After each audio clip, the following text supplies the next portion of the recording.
Hey everyone, Megan O bringing you another episode of our wealth building series. And this month we're talking all about the basics. So the basics of investing and getting ready to invest in real estate.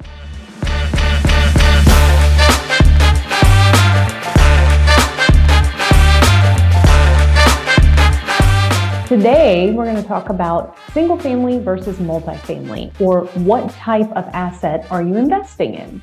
So single family means one dwelling per family unit. Now, of course, you probably heard that it's often common that a family can be a mom, dad, and adult children, and they can all be living in a household.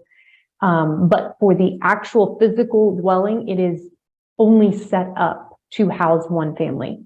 Versus a multifamily dwelling, as an example, an apartment complex or a condominium complex where lots of families can dwell within this one building in each of the interior units of that building. So multifamily is one asset class that you can invest in, as well as single family. Now, which one is right for you is 100% a personal decision. Some people feel much better in single family investor space where it's a smaller niche. It's more manageable. You can drive to these properties a lot of the time, not always, but a lot of the time. And you have a little bit more hands-on control. It doesn't feel so out of your hands when it is a large multifamily type of unit. And there are small multifamily types of units, but sometimes when it comes to the larger ones, people don't necessarily prefer that because they want to have a little bit more control and accessibility to single family. So that might be a reason you choose single family. It might just be that that's where you got started. It might be that that's your preference. The other option is multifamily. You can personally buy a multifamily. Multifamily is anything that is 5 units or more in the state of Texas. So as an example, we had this once in my career. We had a quadplex, but it had a separate detached 1-bedroom studio kind of concept building that was all part of that same property. So you could think of it as a house that is divided in 4 plus a separate tiny house concept on it. That was 5 units. That is considered what's called commercial or multifamily in Texas. So anything that's 5 units or more is multifamily, and you can purchase things like that throughout Texas, actually. Then you, of course, can get up into the higher 100 units.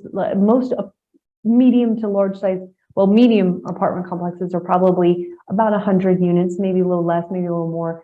And your larger are definitely going to be 300 units, maybe even a bit more than that. So your medium-sized complex is probably around 100 units, and larger can be 200 and up, 300 and up concept. The more units, the more doors, the more obviously overhead management, and of course potential profit out of the rent as well, just depending on how you manage it. If you go into multifamily, you're probably going to, and it's the large, let's say it's 100 units, you're probably going to purchase it with a group of people through something called a syndication, where they use SEC guidelines under 506B.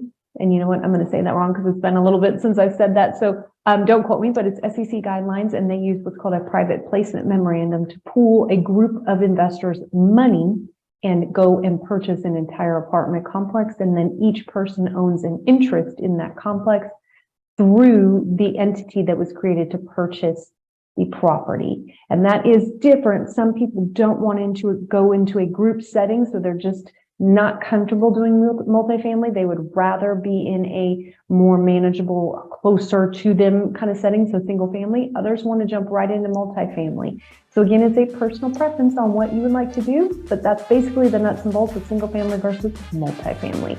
And which one you choose is up to you. See you guys next time.